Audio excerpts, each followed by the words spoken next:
Hey, everybody, it's Jeremy Osterberger with BIC Magazine. Today I'm joined by Brittany Touchton and Haley Satterwhite Day of the Women's Pipeliners Network. Hey, y'all, how y'all doing? Hey, good. How are you doing? Doing Doing fantastic. great. Thank you. Great. Hey, appreciate y'all joining us.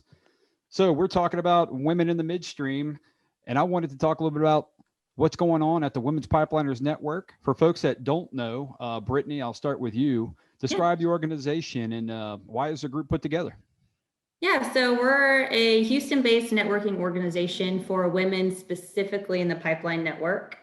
I've been in this or in the pipeline industry for roughly 5 years. Mhm. And I just, after going to some of the different pipeliner events and even some of the women networking events and just energy, I noticed there was kind of a gap for the midstream when it came to women. A lot of the women weren't getting involved in the Houston pipeliner events. And so I talked to some of the other girls in the industry, and we were trying to brainstorm and see how do we get women more involved in networking and getting out and meeting people. And, I don't think all women, we couldn't figure it out. So either women didn't want to golf and they didn't want to clay shoot, or it was the timing, or they weren't getting invited. So we kind of brainstormed and thought this was just a great time to start an organization like this. And Haley, how about yourself? What was the impetus of you being involved? Well, Brittany approached me. I have been in the industry about the same amount of time, going on 5-6 years. Yeah. And we share a lot of the same contacts, and we see a lot of the same issues. We do go out to all the clay shoots, and we go out to all the golf tournaments and the fishing tournaments and stuff like that. And getting females involved was a bit of an issue.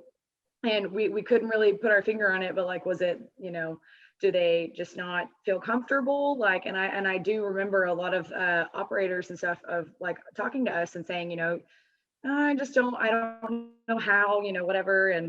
And I remember my first clay shoot too. I was scared to death. Like, I had no idea what the rules were. Do you show up? Do you not? Do you bring a gun? Like, do you, you don't know what to do. And if you don't know anybody out there too, it makes things just as challenging. So we really wanted to create kind of an organization that it'll either make people feel comfortable to come out. And Brittany had this great idea to get all the women together. And, it's for some reason, it's easier for women to all get together and talk and stuff like that without kind of the men present, or not such a large event at the very beginning. It's a little more introductory. So back to you, Brittany. Who are some of the members? Describe what companies are a part of the Women's Pipeliners Network. Yeah, I mean, it's really all over the place. We have on the vendor side, I'm with a integrity company, and Haley was with a construction company. We have people who sell valves. We have people who rent tanks and rent different equipment. And then we have the people on the operator side. So, you have your project managers, your engineers, your people from Kinder Morgan or Williams or the gas companies. So it's a variety of different women in the midstream industry. Women in industry are a challenge, right? Some of the domestic responsibilities, some of these projects can be remote, right? Or maybe a challenge for folks to commit to this sort of industry and their domestic needs. So, my kind of question is, what are some of those challenges for women in the industry and specifically in the midstream and pipeline market? And, give me some feedback on that. How do we attract more women to this industry? Yeah, so that definitely is a challenge, especially with women traveling, right, and having, domestic responsibilities. With this last year, I guess it's been a little bit easier, right? Mm-hmm. But Sure. and it's even been an issue as far as getting them involved in some of the organization, like the networking events, right?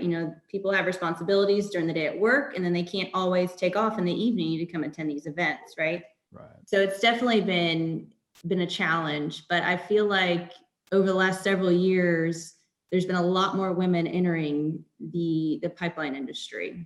Mm-hmm.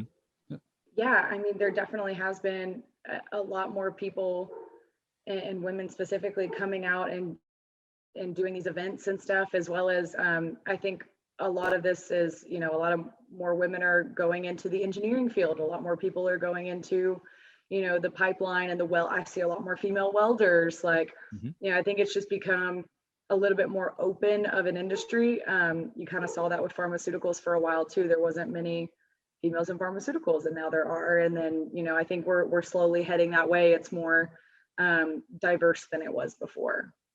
Absolutely. Yeah, and I assume part of it too is just educating women what's out there too, right? And so organizations like the Women's Pipeliners Network serves that purpose as well. Yeah. Exactly. Absolutely.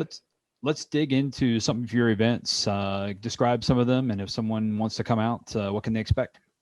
Yeah, so the first one we had, it was a little last minute. We really wanted to get an event in 2020, so I threw together a holiday dinner, is what we called it. And it was just a networking event where we got several of the women in the industry involved, and we had a great turnout. We were a little worried with it being last minute and around the holidays, but we had such a great turnout. It was mainly all networking. We played games. We got to know people. I met several different people that I got leads for jobs for. So it was just an overall very successful event. And I think everyone was really happy with it. Even a lot of the women on the operator side seemed to be really excited about it, to be able to meet women vendors and women in the industry as well.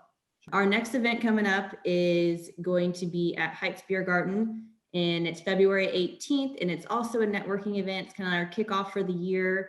It's going to be a much larger event. I think so far we have 85 to 90 women that are RSVP'd and possibly to grow. So it'll probably be our biggest event yet. We're excited for.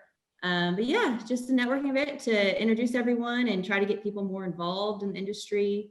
We're looking to do a charity event towards the middle of the year as well, and kind of venture out, maybe do some educational events and have speakers and kind of expand from just networking.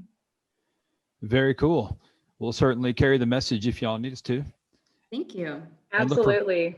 for folks that want to get involved, Brittany, give them the website. Yeah, so it's womenspipliners.com. Okay, awesome. Hey, well, Brittany and Haley, we thank you so much for joining us today, and know that you're welcome to come back anytime you want to jump on.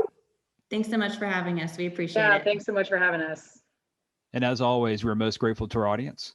Please like and share this recording with your colleagues. And for more industry videos and podcasts, visit bicmagazine.com. Remember, it's what we do together that counts.